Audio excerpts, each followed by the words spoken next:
Assalamualaikum warahmatullahi wabarakatuh. Perkenalkan, nama saya Cindu Dewi Putih Mariono dengan NIM 201011177 dari kelas A3 Manajemen.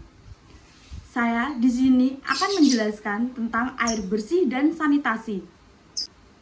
Untuk subpokok pembahasan adalah untuk yang pertama, pengertian air bersih dan sanitasi, dan untuk yang kedua, pengertian air bersih dan sanitasi layak. Untuk yang ketiga, jenis-jenis sarana air bersih. Untuk yang keempat, persyaratan sarana air bersih. Dan untuk yang kelima adalah dampak terhadap kesehatan penggunaan air yang tidak memenuhi persyaratan. Untuk materi yang pertama adalah pengertian dari air bersih dan sanitasi.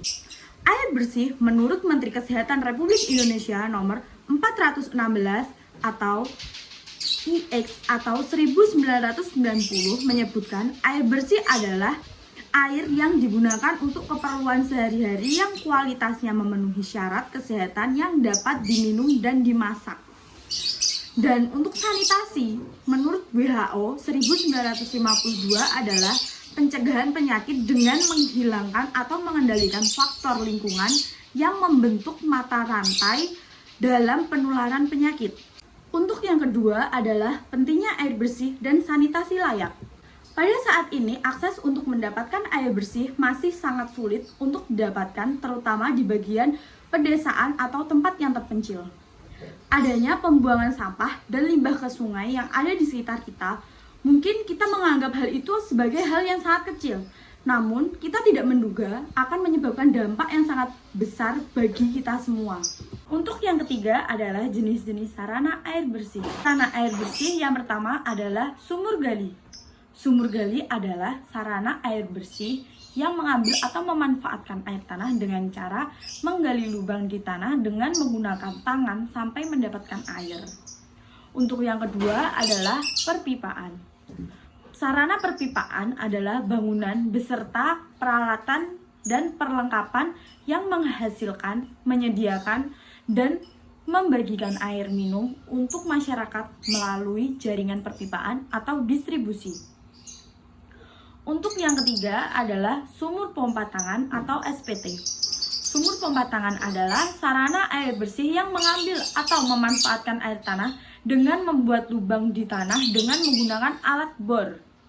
Bentuk sumur bor dibedakan atas 1. Sumur pompa tangan dangkal atau SPTODK. 2. Sumur pompa tangan dalam SPTDL. Untuk yang keempat adalah penampungan air hujan atau PAH. Penampungan air hujan adalah sarana air bersih yang memanfaatkan untuk pengadaan air rumah tangga. Untuk yang kelima, perlindungan mata air. Perlindungan mata air secara sederhana dapat diartikan sebagai upaya yang dilakukan untuk memulihkan, menjaga, serta dihasilkannya baik kualitas, kuantitas, maupun kontinuitas. Untuk yang keempat adalah persyaratan sarana air bersih.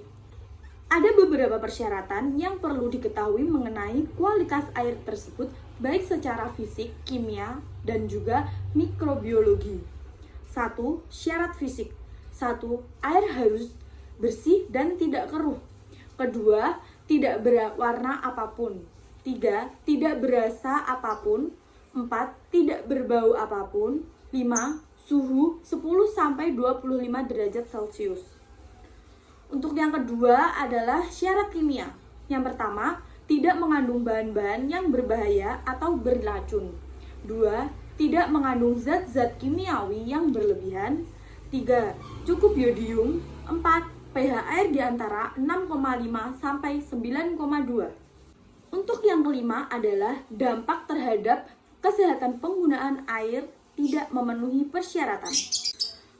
Penyakit menular yang disebabkan air secara langsung diantaranya disebut penyakit bawaan air, merupakan media yang baik, tempat sarangnya bibit penyakit atau agen.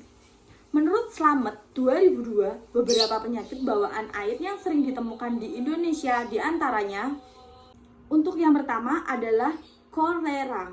Kolera adalah penyakit usus halus yang akut dan berat. Penyakit ini disebabkan oleh bakteri Vibrio cholera. Untuk yang kedua adalah typhus abdominalis. Typhus abdominalis adalah penyakit yang menyerang usus halus dan penyebabnya adalah Salmonella typhi. Untuk yang ketiga adalah hepatitis A. Hepatitis A disebabkan virus hepatitis A. Gejala utama adalah demam akut dengan perasaan mual dan muntah, hati membengkak, dan selera menjadi kuning. Jadi, untuk kesimpulannya, yang pertama, air bersih merupakan air yang digunakan untuk keperluan sehari-hari yang kualitasnya memenuhi syarat kesehatan yang dapat diminum setelah dimasak. Yang kedua, penggunaan air bersih bertujuan untuk mencegah terjadinya penyakit yang diakibatkan penggunaan air. Kualitas badan air harus dijaga sesuai dengan baku mutu air.